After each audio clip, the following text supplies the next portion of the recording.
WhatsApp guys, welcome back to our YouTube channel once again. तो आज हम बात करने वाले हैं ऐसे तीन सेक्टर के बारे में जो कि हो सकता है कि आपको बहुत अच्छी ग्रोथ दे सकते हैं अगले 2025 और 2026 के लिए। देखिए 2025 और 2026 अगर हम मूव आगे कर रहे हैं तो एक हम फोरकास्ट कर रहे हैं कि यार हो सकता है इसका जमाना आ जाए, उसका जमाना आ जाए, पर आप देखो कि हमेशा जो फोरकास्ट सही कर पाया है उसने बहुत ही मोटा पैसा बनाया है।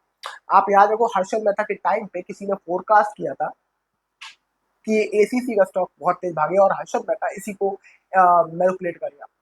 तो जितने लोगों ने ये फोरकास्ट किया या इन्फॉर्मेशन उनको मिल गई अंदर से, उन्होंने उसमें बहुत पैसा बनाया। एसीसी सीमेंट की बात कर रहा हूँ मैं, जहाँ हर्षद मेहता ने मैनिपुलेशन किया था। उसके बाद आप इसको अगर हटा भी दो तो बहुत सारे टाइम है जब आप देखोगे कि हर बार एक नया सेक्टर चलता है, हर बार एक नया सेक्टर है जो बूम करके ऊपर जाता है और पूरे मार्केट को एक नई तेजाई पे पहुंचाता है। तो आप देखोगे हर बार एक नया सेक्टर है। फॉर एग्जाम्पल टेक का जमाना आया था जो बहुत तेज मार्केट में आया था 95 96 के बाद, और 2002 में आईटी स्टॉक्स का जो कहते हैं डॉट कॉम बबल बस्ट हुआ था। यानी कि उससे पहले इनफैक्ट अमेरिका में तो ऐसा हो गया था जिस कंपनी के आगे डॉट कॉम लिखा हुआ है उसका स्टॉक भागना शुरू कर देता था। इनफैक्ट इवन अगर वो आईटी का काम या वेब सर्विसेज का काम ना भी करे तो भी वो स्टॉक भाग रहा होता था उस टाइम। तो इस तरीके से आप देखोगे कि हर बार एक ऐसा कुछ नया स्टॉक आए हैं, नए सेक्टर आए हैं जो मार्केट में तेज भागते ले गए। कोविड के टाइम पे अगर आप जाए 2020 के टाइम पे तो सबसे तेज भागे थे आपके फार्मा के स्टॉक्स। फार्मा के स्टॉक्स काफी तेज भागे उस टाइम पे, और जो आदमी फार्मा में उस टाइम पे टैप कर पाया वो अपॉर्चुनिटी, उसने अच्छा मोटा पैसा बनाया। इनफैक्ट उसके बाद फार्मा के बाद एक नया ट्रेंड आया इंडिया में जिसमें लोग कहने लगे पीएसयू स्टॉक।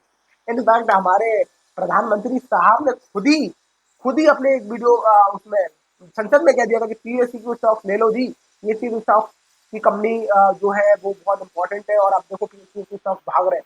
तो एक तरीके से उन्होंने एक संकेत दे दिया कि मैं पीएसयू स्टॉक्स को ज्यादा मोटिवेट करूंगा या उसमें ज्यादा मेरी नजर है सरकार की। तो पीएसयू के स्टॉक्स भागना शुरू हो गए और पीएसयू में लोगों ने मोटा पैसा बनाया, मतलब सरकारी कंपनी। राइट, अब इसके बाद एक और सेक्टर चला उसी टाइम पे, वो चला डिफेंस सेक्टर। तो लोगों ने डिफेंस की थीम बहुत ज्यादा रोल प्ले करी और लोगों ने बहुत ज्यादा मोटा पैसा बनाया। अब कहानी है कि आगे क्या, कौन से ऐसे सेक्टर है जहां आप पैसा लगा सकते हो। अगर आप ओवरऑल ग्लोबली नोटिस करो तो एक सेक्टर है मुझे लगता है जहां आप मोटा पैसा बनाते हो, जो मुझे लगता है टॉप मोस्ट होना चाहिए इस वक्त, वो है ग्रीन एनर्जी एंड ईवीज। अब आप देखो बहुत ज्यादा जो डिपेंडेंसी है हमारी एनर्जी के ऊपर तो पेट्रोल के ऊपर है, पर इवन पूरी दुनिया में अक्रॉस द ग्लोब आप देखो तो जो सारा शिफ्ट हो रहा है वो हो रहा है ग्लोबल पेट्रोल से शिफ्ट हो गए सीधा सीधा रिन्यूएबल रिसोर्सेज या फिर ऑल्टरनेटिव एनर्जी के ऊपर। ऑल्टरनेटिव एनर्जी के ऊपर मतलब है कि अगर आप उसको छोड़ दें, क्या कहते हैं, पेट्रोल को छोड़ दें, तो किस पेट्रोल के अलावा कौन सी तरीका हो सकता है जिससे आप एनर्जी क्रिएट कर पाओ। That can be solar energy, that can be wind energy, wind turbines. तो ये सारी जो चीजें हैं these can be work as a alternative source of energy. तो ऐसा हो सकता है कि अगला जो मार्केट में अगला जो ट्रेंड आ जाए, जो आपको दिखे भागते हुए दिखे, वो दिखे सोलर के स्टॉक, वो आपको दिखे ग्रीन एनर्जी के स्टॉक यानी कि विंड टर्बाइन, या फिर कोई और ऐसे स्टॉक जो ऑल्टरनेटिव एनर्जी, पेट्रोल को हटा के जो एनर्जी पे काम कर रहे हैं, ग्रीन एनर्जी पे काम कर रहे हैं, वो वाले स्टॉक। या फिर आपको ईवी सेक्टर के स्टॉक्स भी बहुत तेज भागते हुए दिख सकते हैं। ईवी के स्टॉक्स बहुत तेज भागते हुए इसलिए भी दिख सकते हैं, इनफैक्ट चाइना से अभी कुछ दिन पहले पढ़ रहा था कि चाइना में एक बड़ा इंटरेस्टिंग बात है कि चाइना का जो मार्केट शेयर है कार्स का, वो 50% इलेक्ट्रिक है।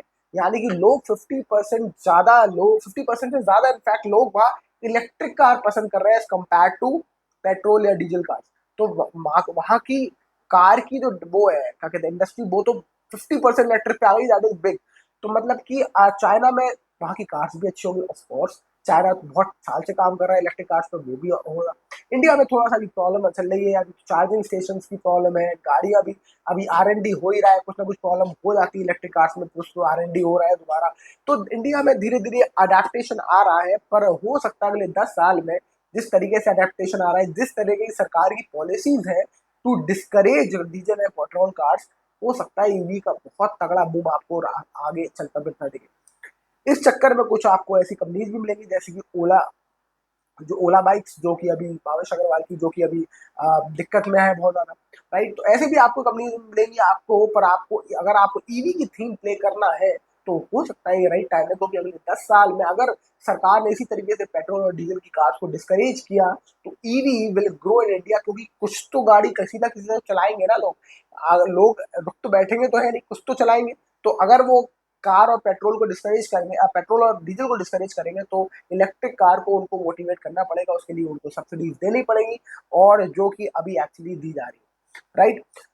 चलते आगे, दूसरा जो सेक्टर है जो मुझे बहुत इंटरेस्टिंग लगता है, that is artificial intelligence and automation. Artificial intelligence जो है कंपनी कम जो जिस तरीके से भाग रहे हैं और जिस तरीके से चीजें हो रही है, आप देखो बहुत ज्यादा आर्टिफिशियल इंटेलिजेंस का यूज हो रहा है। इनफैक्ट अभी रिसेंटली कुछ मैं देखे, कुछ लोग यूट्यूब पे वीडियोस जो है लोग बना रहे हैं, अपना ही क्लोन बना देते हैं बड़ा इंटरेस्टिंगली, और अपना ही क्लोन से बात करवा रहे हैं, पूरा वीडियो अपने ही क्लोन से बुलवा रहे हैं। तो आपका आपको आप ही के वीडियो को देख देख के एआई सीखता है आप कैसे बात करते हो, कैसे करते हो, फिर आप ही की फोटो का एक क्लोन बनता है और वो आप ही के बिहेवियर की तरह बोलने की कोशिश करता है। आपके जेस्चर्स, आप मुंडी कैसे हिलाते हो, आप आँख कैसे हिलाते हो, तो वो सारा हो रहा है। बेसिकली आपने अपना ही एक रोबोट बना दिया और वो आपके लिए कंटेंट क्रिएट कर रहा है। इससे अच्छी क्या हो सकती है? एक बेहतरीन पैसिव इनकम बन गई, जो आपका रोबोट आपके लिए कंटेंट बना रहा है, लगातार पैसा कमा रहा है, आपको कुछ नहीं कर रहा और आप सिर्फ बिक रहे हो, क्योंकि आपकी एक फेस वैल्यू है। तो ये हो सकता है आर्टिफिशियल इंटेलिजेंस अगले 10 साल में और स्मार्ट हो जाए और आपके सारे बिजनेस को एक अलग ही आयाम पे ले जाए। तो आर्टिफिशियल इंटेलिजेंस एक बहुत ही इंटरेस्टिंग बेट हो सकती है। इसके साथ साथ ऑटोमेशन भी बहुत इंपॉर्टेंट है। ऑटोमेशन यानी कि वो सारे काम जो कंपनी ऑटोमेटिक कर लेती है, ऑटोमेट कर देती है। जैसे कि मैं यूरोप जाता हूँ तो मैं उसमें देखता हूँ, वहाँ यूरोप में जो दरवाजे हैं वो सारे ऑटोमेटेड है। यानी कि जो पार्किंग का लॉट का दरवाजा है, आप आते हो जब गाड़ी लेके, तो आपकी गाड़ी लेके आप जब आते हो तो आपका जो घर का गार्डन का दरवाजा है अपने आप खुल जाता है, आप गाड़ी लेके चले जाते हो, दरवाजा बंद हो जाता है।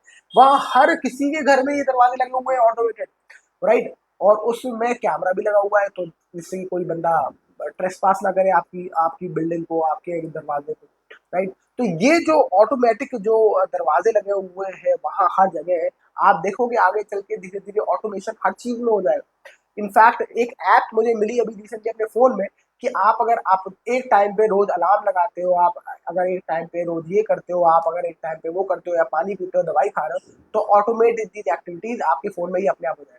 यानी कि अगर आप एक टाइम पे लगातार अपनी गर्लफ्रेंड को मैसेज भी भेजना चाहते हो कि तुमने खाना खाया, बाबू सोना, या जो भी करना है आपको, वो एक टाइम पे वो आपका फोन अपने आप कर देगा, क्योंकि आपको सिर्फ अपने ऑटोमेट ऐप के थ्रू आपको वो कोड करना है, और अब आपको रोज मैसेज नहीं डालना, वो अपने आप वो भेज देगा उसको। तो उसको लगेगा कि आप उनकी परवाह कर रहे हैं और आप अपने काम में बिजी रह सकते हैं। देखिए आप कहाँ पहुंच रही है कहानी, दुनिया कहाँ पहुंच रही है। तो ऐसे ऑटोमेशन भी एक बहुत इंपॉर्टेंट सेक्टर है, जो आप देखोगे कि रिसेंट मतलब अगले 10 साल में बहुत सारी चीजें ऑटोमेट हो जाएंगी, जो रिपीटेडली लोग काम करना पड़ता है, लोग उसको अवॉइड करके इन ऐप का, इन कोडिंग का इस्तेमाल करें।